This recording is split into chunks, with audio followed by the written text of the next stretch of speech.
In this video, I will show you how to format your SD card on your Android phone without any stress. Let me show you how.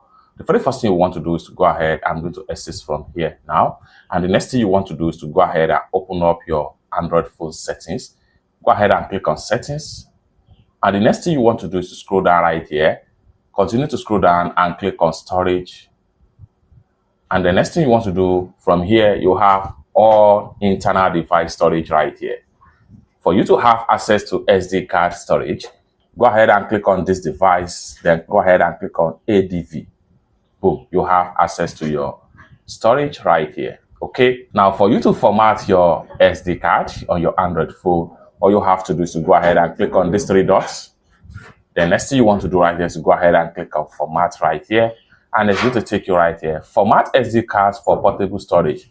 Store photos, video, music, and more, and access them from other devices. Learn more about setting up an SD card. Just come down below right here and click on format, and everything you have in that card is going to be formatted, and the SD card is going to become new. It's that simple. For more useful tutorial, tips and tricks on how to use your Android phone, consider to subscribe. Thank you so much for watching, and I hope to see you in my next video. Bye for now.